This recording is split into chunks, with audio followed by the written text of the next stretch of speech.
ഇവിടെ ഉന്നയിച്ചിട്ടുണ്ട്.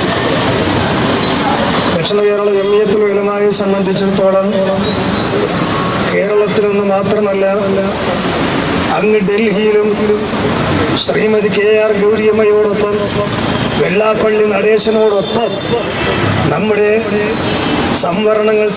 സംവരണ സീറ്റുകൾ സംരക്ഷിക്കുന്നതിന് വേണ്ടി, സംവരണം ഉറപ്പാക്കുന്നതിന് വേണ്ടി ഡൽഹിയിൽ ആരക്ഷൻ ബച്ചാവോ എന്ന് പറഞ്ഞ് സമരം നടത്തിയവരാണ് ദക്ഷിണ കേരള ജംഇയ്യത്തുൽ ഉലമ.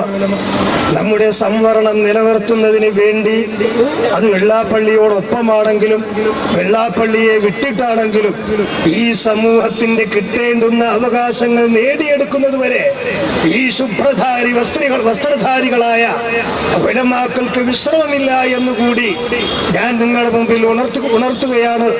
ദക്ഷിണ കേരള ജംഇയ്യത്തുൽ ഉലമയെ സംബന്ധിച്ചിടത്തോളം ഈ മുസ്ലിം സമൂഹത്തിന്റെ ബാധ്യതകൾ ഏറ്റെടുത്ത് കാലകാലങ്ങളോളം ഓരോ കാലഘട്ടത്തിലും സമുദായത്തിന്റെ ആവശ്യങ്ങൾ മനസ്സിലാക്കി, കിട്ടേണ്ടുന്ന അവകാശങ്ങൾ മനസ്സിലാക്കി ഈ സെക്രട്ടേറിയറ്റിന്റെ നിറയിൽ എത്രയോ ധർണകൾ സംഘടിപ്പിക്കുകയും നീതി വാങ്ങിക്കൊടുക്കുകയും ചെയ്ത ബഹുമാനപ്പെട്ട ദക്ഷിണ കേരള ജംഇയ്യത്തുൽ ഉലമയും അതിന്റെ പോഷക പ്രസ്ഥാനങ്ങളും അതിന്റെ ജൈത്രയാത്ര തുടരുന്നത് ഈ നീതി നിഷേധത്തിനെതിരെ എത്രത്തോളം നമ്മൾ മുന്നോട്ട് പോകുമോ അതാത് കാലഘട്ടത്തിൽ ഭരിക്കുന്ന സർക്കാരുകൾക്ക് അത് അപകടകരമായി മാറും എന്ന മുന്നറിയിപ്പ് കൂടി ഞാൻ നൽകുകയാണ്.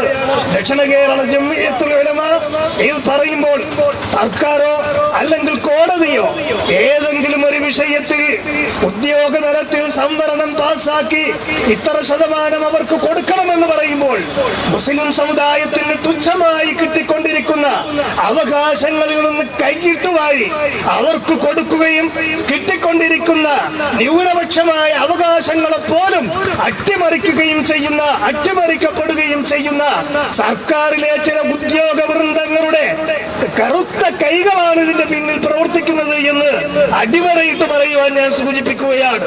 ബഹുമാനപ്പെട്ട ദക്ഷിണ കേരള ജംഇയ്യത്തുൽ ഉലമയുടെ ഈ പ്രവർത്തനങ്ങൾ ബഹുമാനപ്പെട്ട നേതാക്കന്മാർ പറഞ്ഞതുപോലെ അവർ അറബിക് യൂണിവേഴ്സിറ്റി സ്ഥാപിക്കുന്നത് മുസ്ലിങ്ങൾക്ക് മാത്രമല്ല, മറിച്ച് ഈ സമൂഹത്തിൽ നിന്ന്, കേരളത്തിന് പുറത്തു നിന്ന് ഗൾഫ് രാജ്യങ്ങളിൽ പോയി പണം കുലുക്കി കൊണ്ടുവരുന്ന സർവ്വ ആളുകളും അവിടുത്തെ ഏറ്റവും ക്യാബിനറ്റുകളിൽ ജോലി നോക്കുന്ന ഈഴവരാണെങ്കിലും ക്രൈസ്തവരാണെങ്കിലും മുസ്ലിം സമൂഹം ഒരു സ്ഥാപനത്തിൽ തൂപ്പുകാരാണെങ്കിൽ അവിടെ ഏറ്റവും ഡയറക്ടറുമായിരിക്കുന്നത് ഹിന്ദുവോ ക്രിസ്ത്യാനിയോ ആയിരിക്കും. ഞങ്ങൾക്കതിൽ വിഷമമില്ല. പക്ഷേ ഞങ്ങൾക്കും കൂടി ഉപകാരപ്പെടുന്ന ഒരു അറബിക് യൂണിവേഴ്സിറ്റി സ്ഥാപിക്കണമെന്ന് പറയുമ്പോൾ ഈ അടുത്ത കാലത്തും നമ്മുടെ ഒരു മന്ത്രി പറയുകയുണ്ടായി അറബിക് യൂണിവേഴ്സിറ്റിയെ കുറിച്ച് ആലോചനയില്ല എന്ന്. എത്രയോ പ്രാവശ്യം ആലോചിച്ച് സെക്രട്ടേറിയറ്റിന്റെ മുഖ്യമന്ത്രി ഒപ്പിടേണ്ടുന്ന സന്ദർഭം വരെ എത്തിയിട്ട് അട്ടിമറിക്കപ്പെട്ട അട്ടിമറികൾ അവസാനിപ്പിക്കണമെന്നും ഈ സമൂഹത്തിനും സമുദായത്തിനും നീതി ലഭ്യമാക്കണമെന്നും അഭ്യർത്ഥിച്ചുകൊണ്ട് ഞാൻ ഈ പ്രതിഷേധ ധർണയിൽ, സെക്രട്ടേറിയറ്റ് ധർണയിൽ എന്റെ വിദ്യാഭ്യാസ ബോർഡ് ലജ്നത്തുൽ മുഅല്ലിമീന്റെ മുൻകാല പ്രവർത്തകൻ എന്ന നിലയിൽ എല്ലാ അഭിവാദ്യങ്ങളും അറിയിപ്പിച്ചുകൊണ്ട് ഈ ബഹുമാന്യരായ ഉലമാക്കളോടൊപ്പം അണിചേർന്നതിൽ സന്തോഷവും ഈ ചേരേണ്ടി വന്നതിലുള്ള വിഷമവും കണക്കിലാക്കിക്കൊണ്ട് നിങ്ങളുടെ മുമ്പിൽ അവതരിപ്പിച്ചുകൊണ്ട് നിർത്തുന്നു. അസ്സലാമു അലൈക്കും വറഹ്മത്തുള്ളാഹി.